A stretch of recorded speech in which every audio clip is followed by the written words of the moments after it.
Beauté Image, le meilleur des paris, www.beautéimage.tv. Babi Bahia, mais ma solo, c'est une Beauté Image TV. Total à yango. Babi poussana, babi poussani, Beauté Image par Fandi. Tout l'anda Beauté Image, image grave. Et ça n'est la Beauté Image. Bouya, épelé, tous abonnés na Beauté Image TV. Balobi ba poussani Beauté Image paye à vendre idéologie en wana. Mais les laisse, rien à dire. Beauté Image, yonde, bangote. La lien à l'assa, Beauté Image, la lien à l'assa. Plaisir à trop, Beauté Image, ne ma solo. Beauté Image, ne. Beauté Image, le meilleur des paris.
Beauté Image, le meilleur des paris. Mesdames et messieurs, bonjour, bonsoir, ça dépend de l'ère à laquelle vous me suivez. Surtout, bienvenue dans mon émission Womesananga qui a été toujours présentée par Rita Kimanga One Love ou aussi Moko. Derrière la caméra, nous avons toujours la présence des Beauté Images les meilleurs de Paris. Autrement dit, Beauté Félacie Sabidimbo qui vous fait ces images bien cadrées. Voilà, aujourd'hui dans mon émission Womesananga, je sais que là où vous êtes vraiment très content. Donc, j'ai reçu dans mon émission Womesananga un grand artiste, musicien. Donc, moi je dis tout le temps que c'est quelqu'un que je ne sais pas comment dire. La voix mélancolique, la voix angélique, Luciana de Mingongo. Donc, nous allons savoir qui est devenu l'artiste. C'est quoi comme l'actualité nous pouvons savoir sur lui. Donc, tout ce qui passe dans sa vie depuis un bon moment parce qu'on ne le voyait plus dans les médias, sur la scène, tout ça. Donc on va parler de ça, tout ça. Restez connectés, suivez, vous n'allez pas être déçus. Bonjour l'artiste. Bonjour Rita. Comment va la santé? Oui, santé, je peux parler en français. Comme Lingala. Je sais pas, quand vous voulez. Lingala, comme surtout, c'est fait pour la communauté aussi. Hein? Oui. Parce que surtout la communauté de la Zama vide des autres amis. Tout va bien. Tout va bien. Artiste, c'est vraiment une émission toujours sur vraiment musicien pour la première fois pour t'en tout dans moi biographie artiste Utawapi artiste avant tout y on a vivre la musique tout y na nouvelle génération parcours na pour na internet sur la télévision. Oui, parcours nanga ils ont beaucoup mingi parce que na bêta peut-être ma groupe pena mingi té. Mais na zande peut-être na coopéra mingi na baptiste belé. Parcours nanga ils ont beaucoup parce que dans 77 na zaki na groupe moko qui s'appelait Sasa Musique mais zaki groupe moko qui na province à côté à Kisangani au pena bimisanga 77 et puis après na 81 na baissé sur la groupe Msusu na Kisangani kaka Singa Mwambe. Mais entre temps je faisais voyage hein, Kinshasa qui s'engage parce qu'il a eu toujours des vacances dans son Kinshasa dans son avant plus na Kini na Kende qui s'engage pour les vacances c'était comme ça et puis en 82 dès qu'on a eu ça la pendant la coupe dans la groupe amené na Papa Wemba on a fait 82 vive la musique et puis ça n'a pas que toi est pendant le niveau national et puis après toi est poto et que ça le groupe là baninga msusu tant que l'on qui na viva na neto ba na 90 92 10 ans après après on a groupe en groupe ya biso ya poto et résiste à milité groupe à poto c'est tout un problème pour la emploi du temps ba horaire ya batumi qui kokanité après on a commencé la carrière en solo on a ça là moi ba groupe moko ya ba benga ba concept de temps en temps on a ça les concepts na moninga na monsieur à Brazzaville pour Malebo on a tourné nango moko soki na moni lali concept marque ya mboka ndenge bato balibela biso ba genre na biso ba marque ka ba vivre la musique na salle sous concept na banana msoto ça qui royaume musique papa pompa salami après c'était qui moi vide na continuer sur comment on a zone magasin plus sur la carrière en solo sur l'artiste et un peu passé ça fait vraiment un bon moment bunga qui pendwa on a média la makambo belo bunga qui tout vraiment na sous artiste aussi na des mingo moté vraiment ndenge tout monde le vraiment nouvelle ni no memeli biso pour bandeko bazolanda biso balinga ka pe mingi nouvelle ni no memeli biso vraiment oyo to yeba nouvelle à sika ezaka que bon l'artiste donc de il faut qu'on l'accakera on est dans l'accakera dans Zali naza toujours dans l'art veut dire que naza toujours chanteur et ça boulot na sala rango ya libela veut dire na changer dans boulot msoute na sala dans double bouloté c'est le ça job nanga ya tous les jours na sala et que na ko tikango bongote na ko nzamba pesa na chance que na zo sala lango malheureusement quand est toujours le baquet la média na côté na biso parce qu'il y a qui ne na mboka te pour na sala promotion à album na sala mais na essayer à sala album de temps en temps na za album aux na marché sikoyo ezali fonga na nga oloba mingi na ba action comme si tous ala soumingi là dernièrement on a fait ça l'album moko et bima qui comme on a titre nango Roméo sans Juliette. Oh oui Roméo sans Juliette titre parce que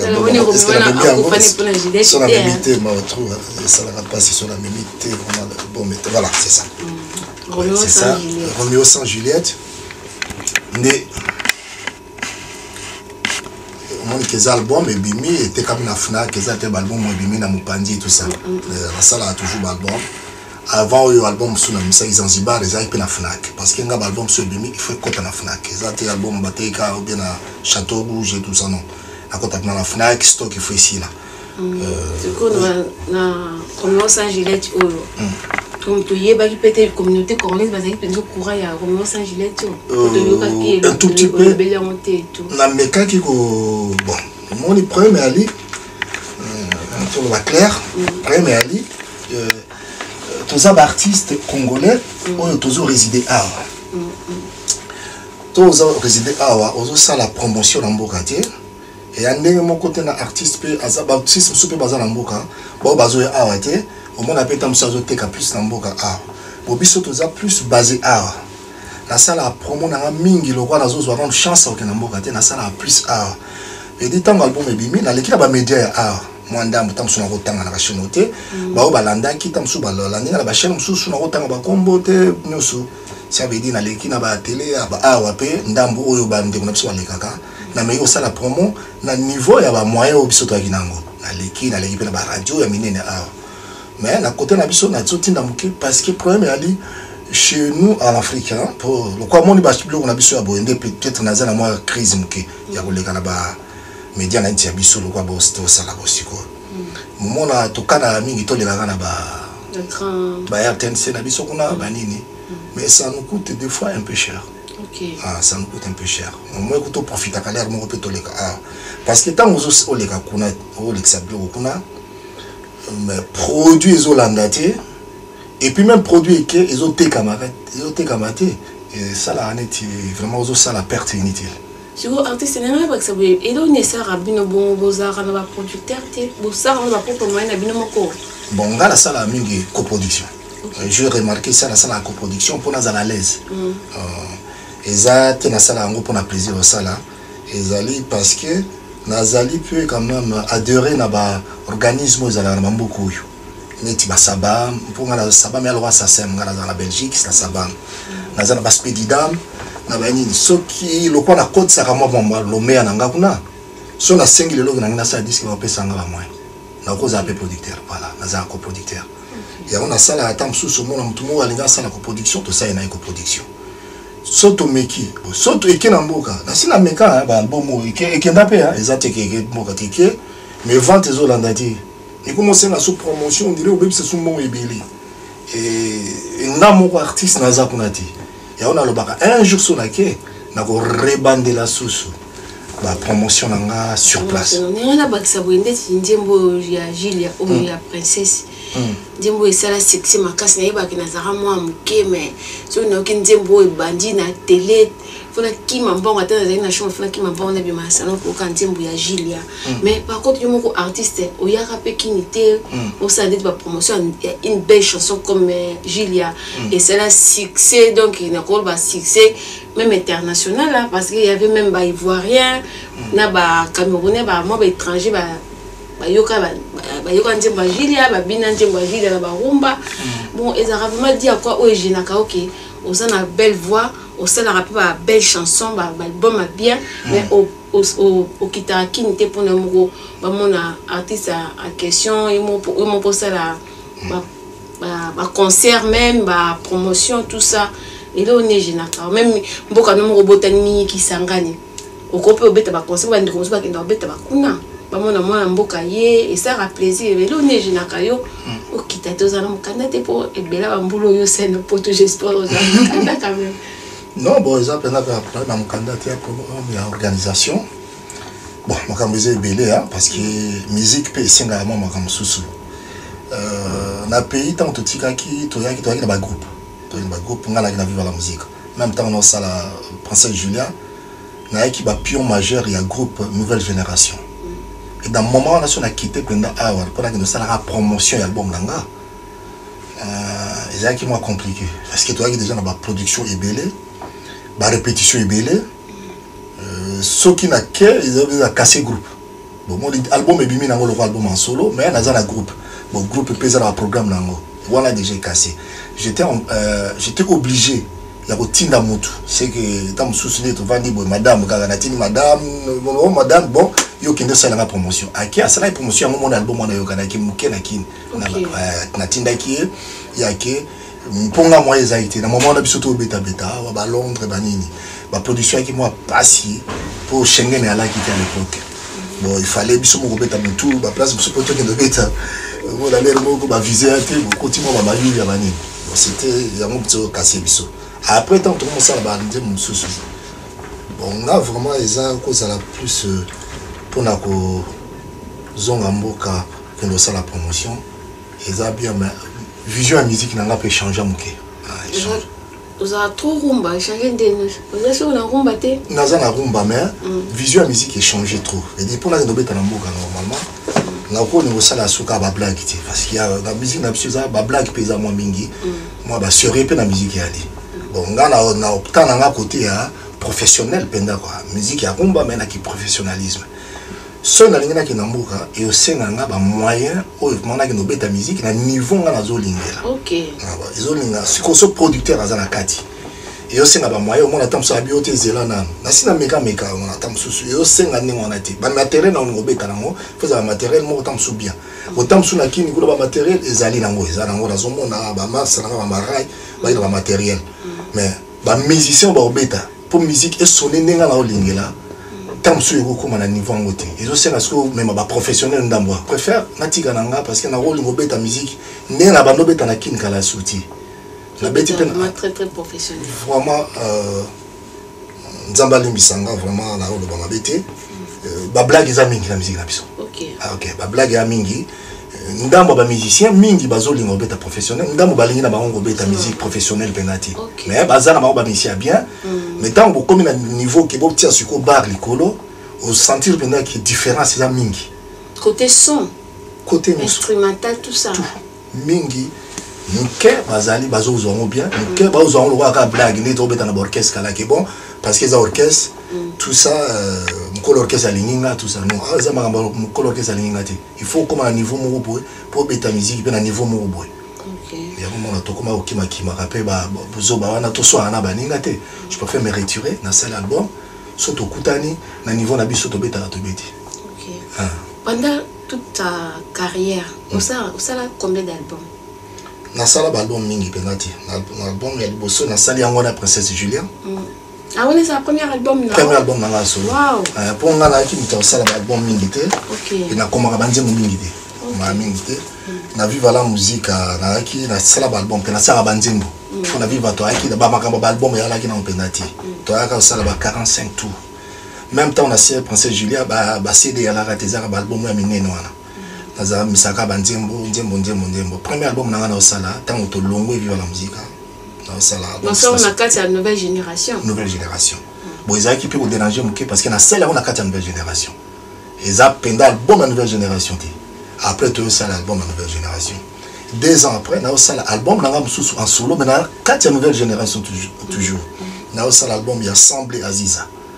et avec toujours na quatre nouvelle génération après na ça la sous troisième album la 4 nouvelle génération Feza voilà troisième album nanga après na ça l'album Zanzibar après Zanzibar na ça la Romeo Saint Juliette Romeo Saint Juliette c'est tout ça ba chant au ndeti to ka na Gilles na opesa bino ngo bo tia so ipo tia na kati émission attends des chansons ba clip pe ali et ça combien de chansons et ça a 9 titres bon et là choix oyo watu waolinga balingi te eta msusu ponga na beta kaka na beta suka pona ba congolais te c'est ça le problème na beta suka musique pona ba congolais te na beta pona ba milieu msusu parce que ngata on a comme na poto na ina viva la musique qui rébellion na viva la musique oyo na longwela et là parce que na zo raté ba répétition belé na ina ba voyage belé na ba manzela msusu na okende na tamboli na ba mikili msusu na ba milieu msusu na za okende yango mona na beta la musique iska ya na comptara sous la musique ya Congo la comptara la musique Afrique siko là on a considéré comme chanteur africain batanga nga ka chanteur congolais international je peux dire international voilà et na ba ça boy ndenge na ba musique on peut ba pesa ba interdiction que bino ba artiste bo beta société et on peut kimina tant sur côté ça qui international té on a tant que non ba ko beta na ba mboka msusu to bo beta de la mboka msusu là je dis des bêtises tant msusu ko organiser be concert no awata ke o beta no ba kolo msusu likamwana ya ba combattant yena ngo après parce que bandi peta makasi ba 2009 2010 ko ela biso tout na santé ki mingi parce que au moment où on a bunga ki bena ba to ara sana beta na musique même temps la salle dio na zoloba wana utangi album a solo yanga moko mais la salle a album a duo ezalipe ba album a duo ezalipe na ba Fnac muto ayebi pour malebo et un groupe moko qui duo yanga na Balukanta c'est un artiste aussi reconnu même à niveau international aussi c'est un ami de Brazzaville donc ça il y a 2 albums pour malebo na rumba lolango et avec album tant to salle yango to salle pe concept na groupe d'accompagnement. OK. Ouais, un groupe d'accompagnement protocole batté tout ça d'orchestre na poto ça la orchestre ça rapport à passer besoin ba casting il y a ba artiste besoin ba accompagner bino et kimisa kinga susuma muke avant ba combattant na tourner na groupe ango na beta ba festival et na beta même ba concert ba guichet fermé. Ah oui, tout ça là ba Angleterre ba Irlande ba guichet fermé, il y a des concerts ceux qui nous tabaient tout beta là ba concert même na BBC. Et tout beta bena live. So eza le côté na beta son ta côté na internet, loki na Google, au beti Balukanta et Luciana pour Malebo, au monde ba expliquer au monde bena qui na ba place tout beta, ba guichet fermé, tout ça. Mais ezaki tout beta rumba congolaise à l'ancienne.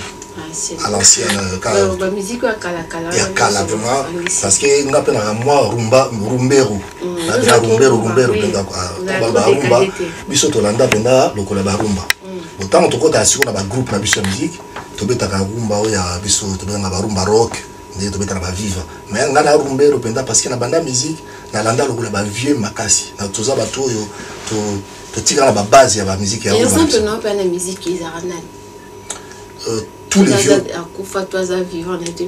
En tout cas, Nazaki na chance. Mingi Nazaki na bango besoin. On a kutaki na beta na bango pe. Donc on va s'embangwana. Na ça aller ba tourner ebele. Ba tuti na ba Oslo ba ni na ça aller ba tourner ba live hein. Et c'est un artiste qui beta na live, ça blague ti. Bon, on a qui na chance nous sur travailler na Rochero. Les taboulés et les seigneurs, mais na beta na iba live na ça les disque. Or c'est pas quelqu'un au bingo na disque na non, c'est pas Rochero exact que appelé jouer dans son album, c'est pas n'importe quoi voilà. Avec bateau ba qui na oreille musicale pour les alines album il y a moi ba prévu me kaka hein, ça va pour la cadre de solo album ya Rochero notre album Oyo album Kebo qui produit par Sonima Musique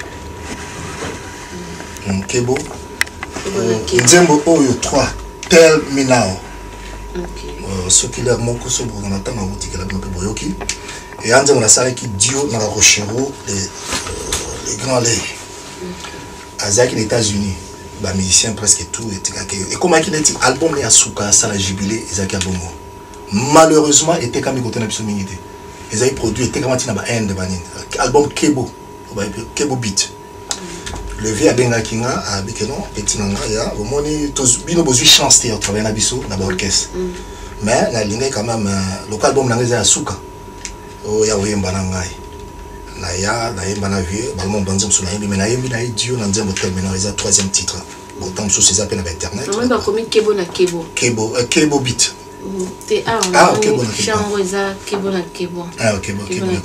troisième titre tout ça Dieu mais Kebo on appelle Nazo Mbananga quand même il y a Dieu penda moi et bref les solos ça que Koyemba na ba vieux ça qui chance ba tout qui donne à tout le monde et puis ça qui était le monde à Kanaki yango mais ça qui le monde à monde a fait un jour après le vieux tellement qu'il a eu goût il y a Koyemba na les acquis et l'homme ils ont chance moi ils la vie et puis deuxième album là oh il connaît le album la vie à Suka bakufa on a n'andimite ça l'album tout ça oh Tempelo ouais abenga inga susu to ayemba pe na mwana ya muke o babeta babota na bilabel moi si ayemba pe na kati album Tempelo moi les a dans ma que biso to aki ba to oyo toyo kaka bato nyonso ba vie ya kala nyonso ngala yo kaba sama ngana j'ai eu la chance de travailler avec na regeta comme petit lelo le vieux Simaro azana na vie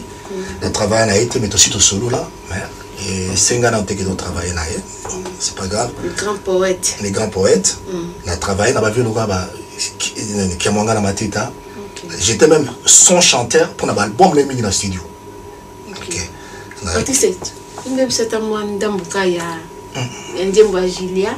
OK. Probablement on avait déjà eu mot que voix non quoi. Je pense pas ça. La voix est là. L'artiste a collé, va comme cracher, va baby. Voix est collé mais expérience peut-être très mataraming. OK. Il y a beaucoup d'expérience qu'avant. Peut-être la voix change un peu parce que quand on appelle âge, ça peut la corde vocale au changement. Ah oui, c'est normal. Ça c'est normal, on a muta sauter. Mais bah quand on a plus d'expérience quoi. Il y a maîtrise à voix mais peut-être voix change. Oui, il y a encore et plus plus d'expérience dans comme aussi quoi. D'accord. Merci artiste.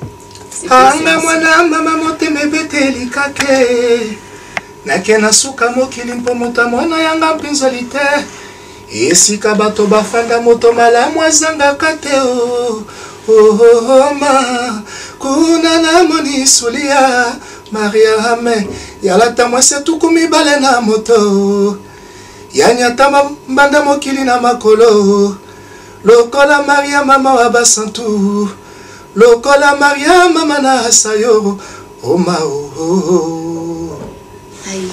bravo, merci beaucoup c'est pas pour moi ça toujours bon on a bandé mon abisso ya marco ya biso quoi mangalo apenda il faut ezalaka toujours mais c'est plaisir na Willy Opelé là était le Japon ma grande citation sans oublier Mambo de Dublin ma grand frère propre vraiment tout ça toujours ensemble artiste n'ana pas que ça boy n'ana lo ba boy na ba belle voix oya le rôle voix au vraiment yo monté mon grand chanteur grand chanteur yo mon ba so zo yoka artiste mususu bazo yemba nini pende pata kwa sa ko ba chair de poule ta mazo yemba que ta mazo yoke penzo ba pena que oui ça c'est une voix. Le Congo vraiment toko les pépinière et à artiste et à musicien nyoso so ba pe parce que ngana o ba plus côté musique et bimi ça ba artiste belé baza ebelé na ko tanga kombo ils ont toujours ebelé na ko tanga msuba msuna bosani et dit ba modèle ils a ebelé na ba jeune ba bimi siko modèle ils a ebelé na ko tanga loko ba ve bombenga azali bombenga ve bombenga azali na zana. Ah bon, oui, bah, parce que ça fait génération là, bah, vieux grand Calais déjà qui deux fois Toyota, tu te communes à niveau, bah, tu l'auras évolué. On n'en parle même pas. Papa Wemba, il y a un petit coup de voix sur scène. Vieux Nanga Gina, il faut que parce que c'est mon cousin qui m'a appris la musique. Ma grand quoi, bah Bozi Boziana, to beta na EP na Shockstar parce que biso doit ba premier chanteur na Shockstar. D'accord. Shockstar ba artiste John Olo. John Olo azala qui pe na Shockstar mais moment biso azala qui azala qui na biso mais azala qui envoyé mbaté moi ba complication ebika la bamboka na biso moi ba tonso ma complication. OK. À l'époque là tant toujours mba mingi ya kingai grand-père Bozi de Fao Monza premier. Et puis, toi qui n'as pas de master, tu as permis qui a Doli, na Kofi Alibaba. Biso bandi bandi na Shockstar, bandi Shockstar, absoko.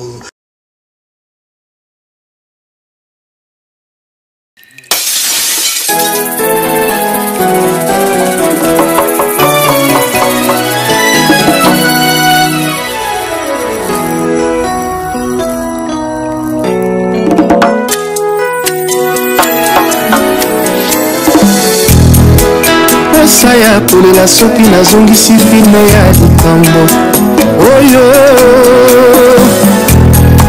tokola esika moko kelasi mpe na masano ya bomwana ngai na yo ceinture na pantalon neti mapasa complicité na complémentarité na biso ekamwisi bato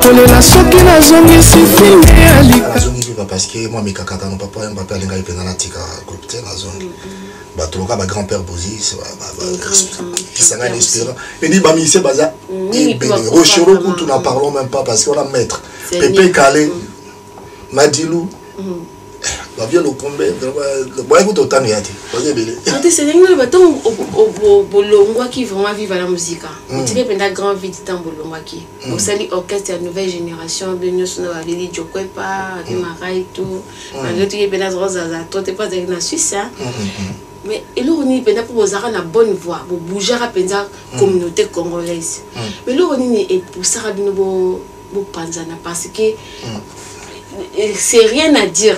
Nouvelle génération vraiment rien à dire donc das bozaro beta donc ba chant nous souvenez za ki penda waouh bon nous ni bo là ni bongo to ba mal bozaro s'attendre mal to ezaki ni kaka ezaki to ba folie de grandeur moko ezala vers moko mais bon mais toi ba kana biso tambo sali groupe vous avez belé et okufana moi da yebana nango groupe tout ça raté vraiment to sala ki 3 ans à Pamba 3 ans il y a succès vraiment ba succès si na okolo ba depuis na ya poto na ya poto na okolo ba la vérité na eza polémique ti na ndimité groupe moko et salama na poto sur place à Paris. Et Zoa qui chance au biso Zoa qui à l'époque bolelo peut-être bana bakoli to comme belé à l'époque Zoa qui chance moko poto beta net zo beta il faut za groupe outil ça mais biso to qui ba to fanda ka to sali pena que soto beti au sentir pena que zo mingi ça ndenge za la ke qui dégâts ya ndenge za la ke groupe outil qui ça oui ça ratina qui binda ko parce que biso za ba mike to mona qui ba papi kakol ba dudu mabundi ba monter orchestre de nouvelle génération toujours continuer biso baba mike ba jamusquet toujours à répétition. Ah bon? Ti toujours bina bipompa popa. Là on a vu ça quand ah yo bino ndini mo tricher kaka combo yo orchestre à Paris ba veli joko pa ba veli Luciano. Ouais, OK, one time. Après ba yo comme nouvelle image après comme qui binda quoi.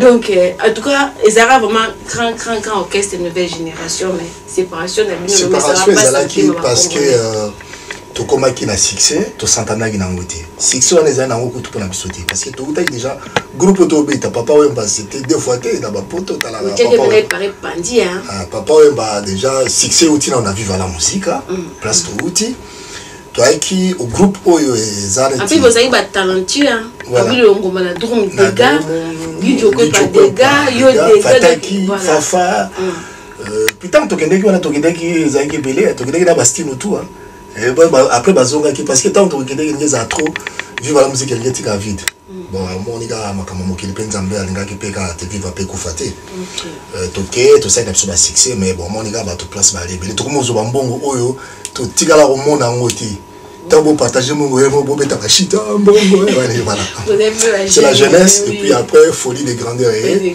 na on pena makama mbongo te to na tout na boy artiste chanteuse wana Jenny Manda il part à Koufa, non? Oui, à Koufa qui 3 ans après. 3 ans après. À Belaka? Oui, à Belaka, moi, ma casse. J'ai eu cancer et puis après, à Koufina. Nous, on appelle ça qui baisse. Tant on passe au Belawana, va baisse et puis après, quand on appelle ça dans le mouvement, on va s'en bendani. Ok, c'est si puissance c'est si quoi. Moi, on va me soubaquer, on va aller jusqu'au baquet, bah oui, au sentir les gens encore que c'est engagé, il y a fatigué, il y a bisso. Tant on va me soubaquer, force ici. Force ici. Voilà, on va te na mingi, na ya na jidikando, ya na jidikando motema. Ma pour finini, arbitre Congo, les journaux de la SAP vraiment, nena lobaka ya na kanga ka ba saper wana ba bundana bitumba kaji. Na kangi le martyr c'est Luciana, les bingo on na prometay bino vraiment. Ça me fait un grand plaisir, artiste, vraiment de vous accepter l'invitation à Ngai. Artiste, de l'autre, on a musique et comme on a trop vulgarité par rapport à l'époque de Bino. L'époque de l'eau vraiment est comme pour na musicien ça l'andiembu na ye, faut tirer la bêtise na kati, na éviter ce que ça a dit à quoi pour battre binato, pour battre sepa na éviter. Conseil européen ça va bande o basara musala moko na yo ba collègue na yo en tout cas baninga na yo malgré tout ba rosa attention ba leki na âge mais vous avez nous sur artiste baza ba collègue na o on les alliés comme toujours remarqué on a la génération moko be matia et sali moi makamamo bon et ça tout on les alliés to ko ba monde actuel moi quand changer mon ndenge to la table bon ndenge na lati blamba nanga na lati na kana lati cool quoi oza bonne to le nouvelle génération to pesa qui valeur plus na badju bon mon il peut ça accoutrement peut changer mon la taper taille basse bon Beauté Image, le meilleur des paris, le spécialiste de l'événementiel pour la réalisation de vos reportages photos vidéos, la couverture de vos événements, mariage, anniversaire, baptême, retrait de deuil ou autres circonstances festives, le service traiteur, location et décoration des salles, adressez-vous chez les professionnels. Beauté Image. Rendez-vous au 70 boulevard Anatole France, 93 200 à Saint-Denis, en région parisienne. Contactez votre partenaire de confiance au 0033 752 96 04 73. À Kinshasa, RDC, Beauté Image au 00243 823 13 47 06. Beauté Image, les spécialistes de la photo vidéo. Beauté Image, le travail au service de l'homme. Beauté Image, Beauté Image, Mosala ezanaba kolona yango. Beauté Image. Tobateli Kimia. Bato balingi na bango bon. Taibas, nga sikoso na lati na mona on la eza époque na ngati. Bon na kati ya ba âge na ngapa msusu bazo lata na bango pe ngo. Bon, banzembo pe ne komi sikoyo nazo tala mona la piste pe bato pe ba âge na biso na biko na biso bazo bina. On dirait cette époque mo bato balingi bongo. C'est vrai parce que au koko pekisate même sur le lobby que non ba nzembo bongo te so ebeti piste bon mona tout le monde a terre piste tombe dans na ngo. Si. Bosiko do sani biso batu siko to sala tam subande mama rwana te o mona pe ozo bunga na marché parce que oza capable à sala ba biloko wana te ozo kokitisa pantalon na septe ba mona kaleso ozo ko sala ba nyama wana te o community mutu mungo à époque mungo bo c'est ça mais bon reproche cause à la tête parce que on a reproché sous parce que dans un monde a piste plein alors si go bato wana plaisir na bango so pekisi bango yo mtunga na artiste naza positionné te pona ko pekisa biloko wana voilà artiste dans 92 au longue dans Viva la musique mais de l'eau disparition notre grand icône de la musique congolaise Papa Wemba que son âme repose en paix de mon niveau vraiment au sac dépassement que ndaki ba Japon na bande comme Susu ko beta concert pour nous rendre Papa Wemba hommage vraiment et c'est que sentiment innocent parce que depuis 92 au sac séparation na Papa Wemba la question est qui tombe.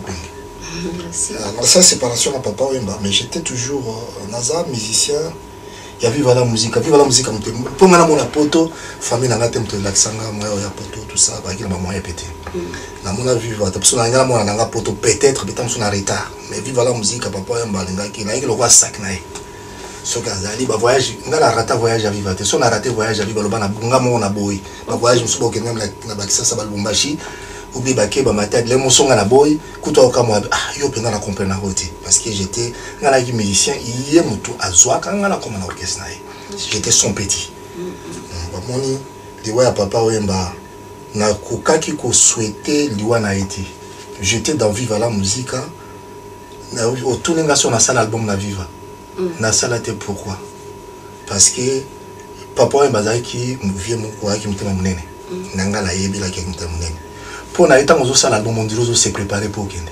OK. Voilà. Et ngana ki lo akoba ya Viva la musique. J'étais obligé na yemba ngande ba album ba baninga.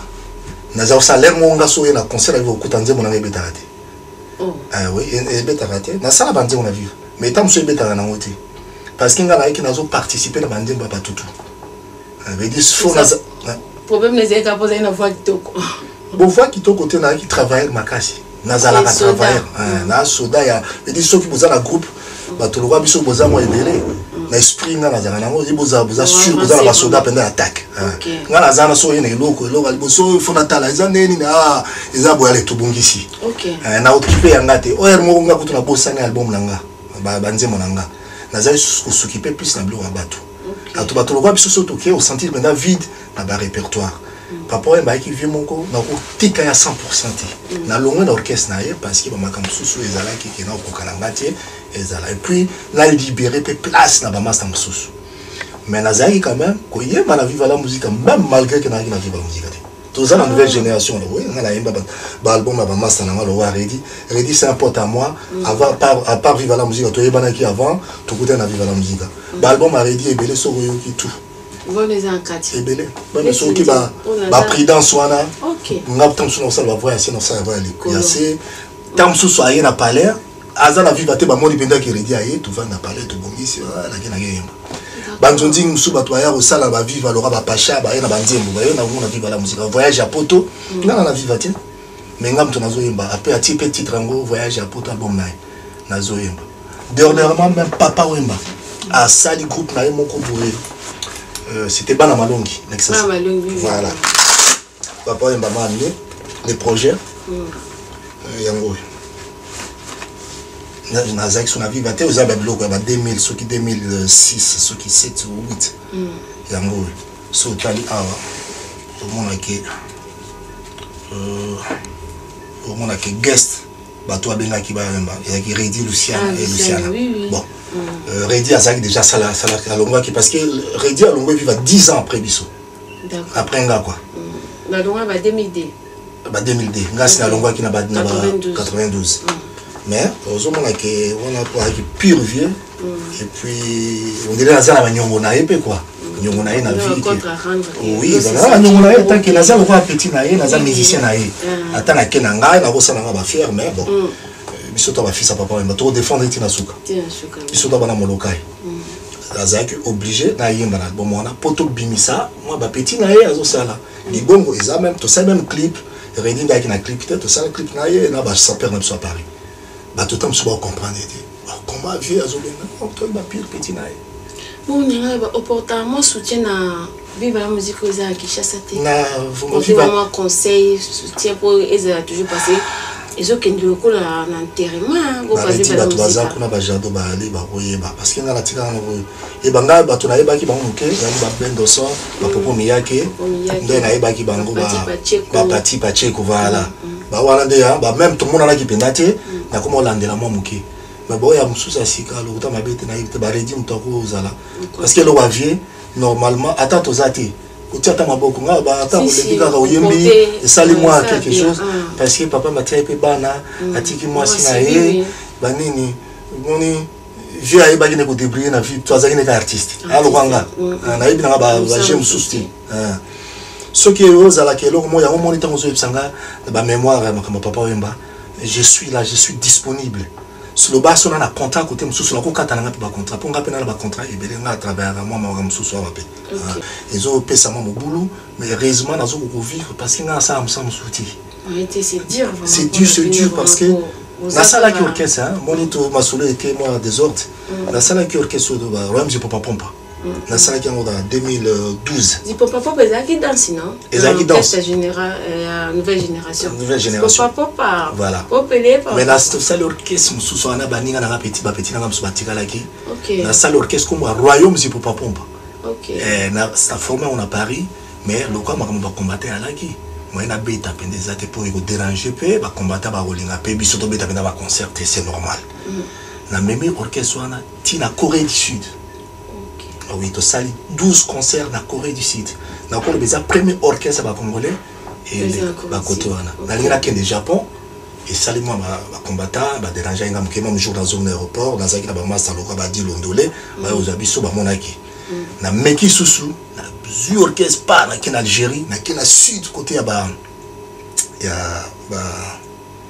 Touareg na kompe kuna na mona orchestre mo congolais comme kuna te na même ki me ba petit na bisolo ba Céléo parce que orchestre qui na ba Simolo ba petit Katon di voilà la Costa parce que orchestre les ala na ngoza biso benga ngoza concept et fani nango to zela kaka ke mo so ki ba combattre ba permettre parce que so to beti ko déranger pena exemple na orchestre solo ezala ngo ya ba blague te o ya obeta samedi moté so beti comme na oreille musicale tant franchement tout ça la casting to beta ba scène à minene ba correctant to beti ko na ba scène à minene eza na internet na olo bananga bilobela te so koti o remarquer mais le ko la ba cassure makambo ya ali to ko provoquer te to landi mibeko ndenge ezali to kangiamo makamba papa oyo mbande sali lelo e bato okanisa oh botika musique bobetaka parce que tozobetaka pona mémoire papa oyo eza tozobeta côté pour tous en mbongo mais soki mbongo emonani ata moke to place bobeta to préférer to kabola pe na famille ya papa oyo parce que vieux on a kufi na podium bana baza ebele mère atikali anelo musa osalate soko orchestre kine zo ko produire epesa mbongo ou bebi soto beti moke ale mbongo. Ça la bien, ça va bien parce qu'ils sont en poto pour la vie. Si, si. Ah oui. Je suis vraiment. Ça fait plaisir, artiste. Vous avez reconnaissant, franchement, c'est pas donné à tout le monde. Vous avez reconnaissant. Vraiment, c'était avec un grand plaisir, vraiment, qu'on y a l'émission dans vos messages. On va accepter vraiment qu'on y a. C'est un grand plaisir, artiste. Tout le monde vraiment fait l'émission dans Bissot. Que ça je n'aurai pas si na mélomane ba lingaka mingi ba mélomane nga surtout là ceux qui peut plus la mélomane na biso ya de Congo hein na Angola muke hein parce que ba tupendo ya biso ba mangala ba landa la musique na biso ba somba ka pena mingi eza yango malgré que na tabeta à côté mususu vraiment public na biso botika biso te hein na ngolo ba botika biso te parce que tout ça quand même dans pays moko et un mystique, l'artiste Nabiso est belé bapanzana mokili mobimba tobeta mokili mobimba ngana koloba na tamboli moi presque partout dans le monde jamais là voyage à tourisme na voyage à musique na comme là point mususu na on dit maté album olobi on a pressé Julia était comme na Brésil était comme na Colombie et les cas na ba télé na Colombie na Bogota batu ba benganga ba master na mususu ba chimita baza batu ba beta na Sokustar parce que ngape naza cofondateur de ba groupe belé sala maka o sala traike la tamboli mingi na butoloka jazzman na biso Ray Lema c'est le plus grand jazzman congolais autant sous bato to tiaka kati na tamboli na koloba monde mobimba na blague ti monde na ba scène oya minini na tamboli nga moko na ba scène na minini na kena bamboka lokola ba Saint Dominique to komi kuna na bamboka lokola ba Jamaïque na mboka mususu lokola na Ho Chi Minh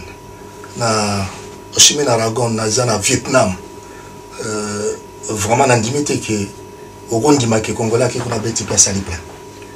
Ah oui, na Ho Chi Minh bon Japon n'a parlé même pas papa Mbassa topola déjà banzela voilà.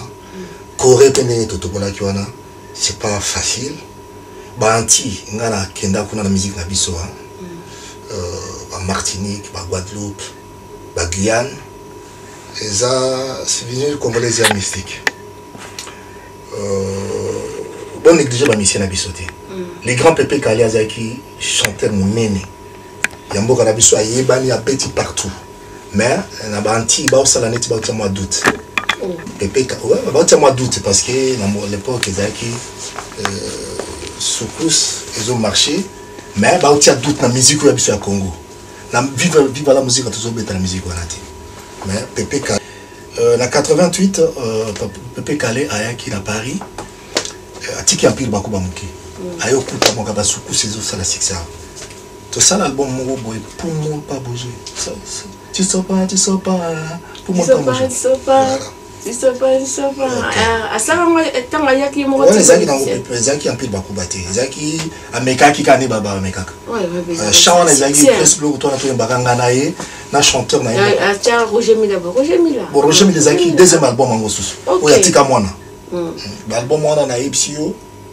Ye moko Pépé Calais tam soalia na ngo tenga na sana ngo ba playback et belé na banti na zo ba moko na comprendre que musique na biso après Pépé Calais ba mo lela na banti. Zaiko langalanga wa Zaiko langalanga.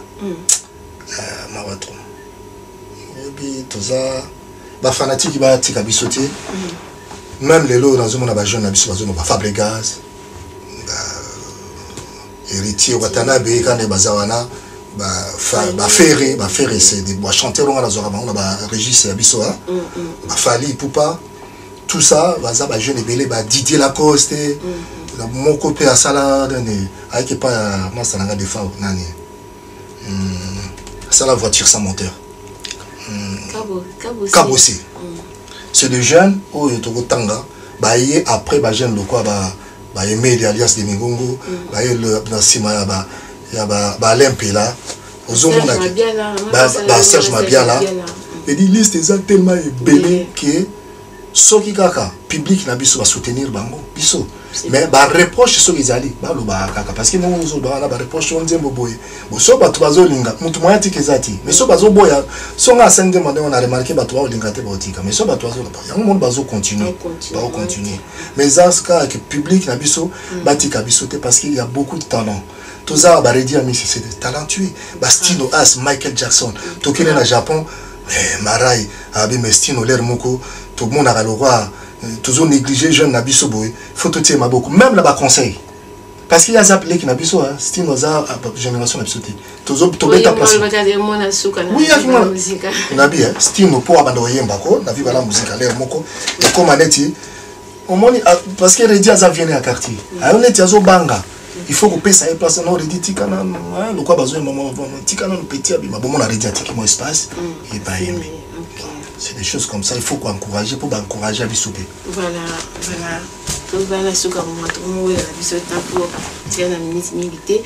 Voilà, bah de quoi tu l'as la Bissopé qui est artiste le vraiment tout pèse vraiment chance tout soutenir bon parce que ba voix ba talent et ça talent ezali makasi na ba artiste na biso donc to négliger bango te vraiment to soutenir bango toujours donc vraiment c'était vraiment un grand plaisir artiste bambote ça mbote na pesa mbote bon nga tam sous na plus bon baba banga la série d'épisodes avec la problème banga même l'album là so qui banga ya raté ça na oza habitude toi qui na moté mais est-ce que comme il peut ta la carte émission aboye na ebiki bato Hollande belé ba massa ba belé ba massa na ngalo ti ba et maunga on a London ba Amidou babamba bazana London balanda basoba ba Hollande toujours tous ça ba Gobeli bazana Suisse et puis plus la pesa na ba massa na ba artiste auto souffrant na bango na basi na bango donc ba Fafa Demo Lokai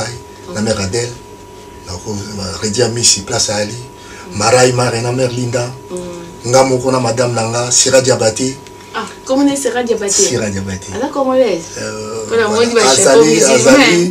Azali moitié voilà Azali voilà moitié côté Afrique de l'Ouest et côté congolaise voilà. OK. Fafa Stino na maman Mejengoi maman Mapasa.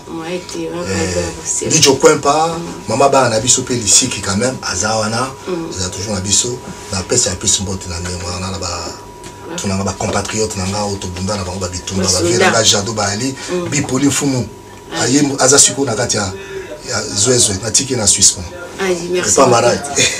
Merci beaucoup vraiment de votre émission na pe bambote nanga na makedi mavinga Tony Montana le best de la grande station qu'on a London sans oublier arbitre comme bambote na Jolemba oui moi so pembe au moment na le kana donc na zonga la zo aza arc-en-ciel so pembe makasi boy c'est que yona Jolemba donc na bossa ni vieux nanga mpaka juna jana na aïe na maman Fifi excusez-moi papa parce que ba kombole mo zota boko bossa ni tout ba toza tellement ébélé imagine viens jina kutu non ça c'est la famille wana kutu vieux so na tangi na kumutaka ba papa wemba ba bozi wana ba vieux nanga bisunga na Hollande ne bango quoi na tangi plus ba moi ba to beta bango série na biso mingi. Voilà, merci beaucoup vraiment c'est un grand plaisir pour moi et on y a mon émission bo mesa na penza donc to na luko kaka luka biso parce que nga peta biso pe photo luka bino po to bungi mingi bilo wa boye nde ba télé na biso yango yo moye ba tuba mona biso ba vivre biso ba banda ko yoka ba bilo to sala ba critique eza ebele parce que na tant to sala pe musique na biso bazo yoka mingi te to za na baisse biso to ba artiste to na baisse il faut ba yoka yo susu mo ba critique ale o bando mata voilà Roméo Saint Juliette sur les bacs bokenena Finac, vous avez décidé, vous avez sous la voix angélique. La voix commerciale même. Voilà, merci beaucoup. One love, one. Sepela TV et yena makambu ya sikali susu. O ba chaîne ya France eza na kati. Ba chaîne ya Congo eza na kati. Ba chaîne ya Londres eza na kati. O ngomona makambu ya politique ya sika. O parti AA eza na kati. O parti BB. O CFAIO eza na kati. Ya Sepela TV. Bouquet comme ya muke boye. O tina poche voyager na ngokeno partout lingi. Na bouquet ya Sepela TV. Sepela TV. Mais ma biso n'engozo ma biso wana 4K. Machine ma daka. Sepela TV. Bienvenue dans le monde de Sepela TV. Sepela TV est le décodeur qui vous permet de suivre les chaînes du Congo en direct de la diaspora.